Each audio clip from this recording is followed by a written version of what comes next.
I've never been the type of person who has been all that beholden to regrets.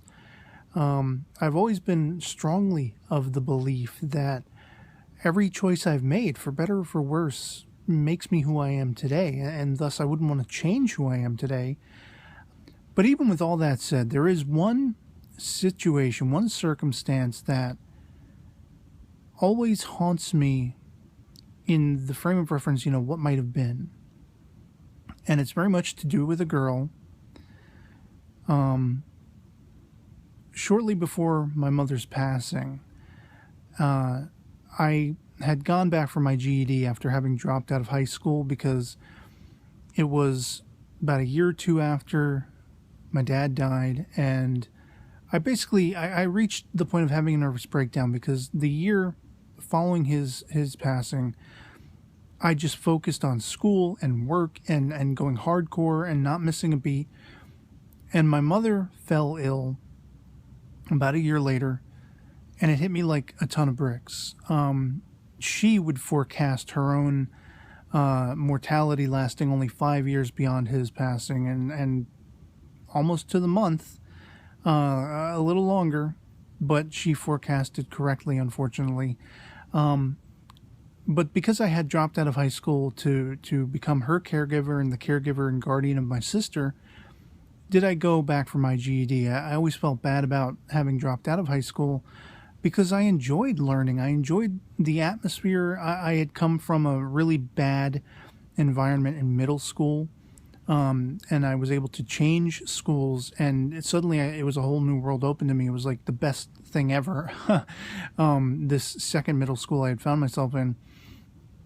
And high school started out very much the same way, but I just couldn't bear it with the thought of losing my mom, falling right on after losing my dad.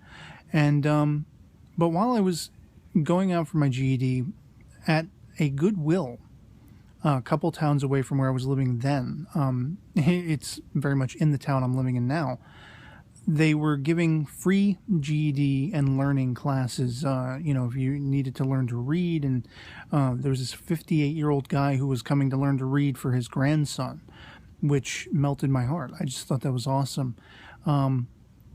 But I was going for these classes, I think it was daily, and I would drop my sister off at school when I was able to drive, or I would have to be brought there by my grandparents.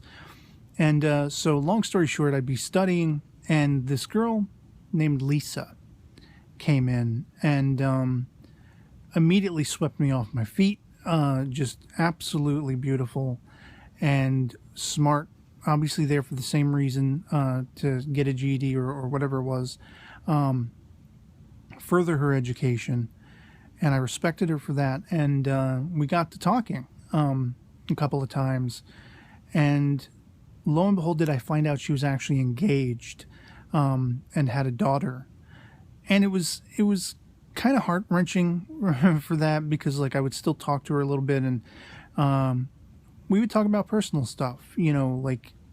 She felt very poorly about who she was engaged to at the time, and I would relate stories about my biological father who was abusive, and how it was, I considered my stepdad my real dad for raising me with my mom, and talking about family, talking about ups and downs, strife, success, all that kind of stuff. And just there was a connection that we had, and it got to the point where I was becoming uncomfortable for a number of reasons continuing on with the GED class. One reason was there was this older woman who was a worker there who was starting to hit on me whenever I would arrive, and I always looked older. I would be 15, and already people were thinking I was 18 and above and such like that, with the manliness, the beard, and everything. So it was becoming awkward, and there were problems at home with my mother's health and things like that. So I ended up dropping out of the GED class in a very similar fashion.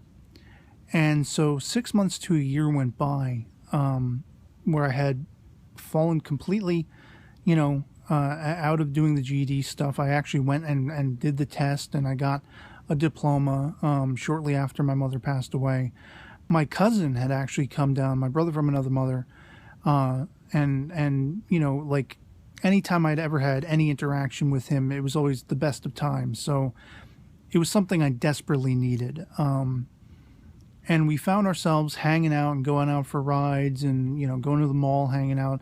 We went to Target this one night, and it was, you know, maybe half an hour from closing time. And as the minutes went by, this little blue car pulls up, and out from it comes Lisa, her daughter, and her mother. And I was like, oh, damn. You know, I was dumbstruck. Like, I get to see her again. And after they were shopping, I insisted to my cousin and my sister who were there with me that we hang out and wait until they leave, because I wanted to see her off, that kind of thing. And they, you know, brought their cart out to their car, started loading it up, and to the least of my expectations, she brought the cart back up to the front of the store and lingered there as though to give me the opportunity to come over and say hi, you know, do something. And I froze because, again, a number of reasons, but the most tantamount of them were twofold. One, the last I'd heard, she was engaged. For all I knew, she could have been married. I had no concept of, could she have called it off? You know, why? I was asking myself, if she's engaged, why is she lingering over there to give me an opportunity, maybe, to come over and say hi? And like, it was a real poignant conflict. Also was the fact that literally just days before, my mom had died. And I don't even remember at this point if we'd had the funeral yet or if it was like the next day, you know. And I couldn't bring myself to get up off the bench outside of Target and walk over and say hi. Say, how you doing? Say anything. After several minutes, she finally started back to her car. She didn't look at me at all. And I couldn't take my eyes off of her. She got in the car. And only when finally it started up, I guess the mother was driving, did she look out of the passenger window and just, our eyes locked. And we just kept looking at each other until they drove away. Now, the interesting thing is, I would go on to see her a couple more times, but just in passing, going into Walmart, working at a Shell station. I really felt like there was a connection between us, and it was definitely a missed opportunity that shaped who I am today. And so for that, I mean, I don't necessarily want to change it, but it's the closest I've gotten to considering. If I had ever had the opportunity, would I conceive of letting it play out different, of trying to do something different than I had? It's funny the things that occur to you. You just sitting there and you're thinking of old times and you're thinking, I like who I am. I wouldn't want to change anything in my life, but, and there's always the but. What if? What might have been?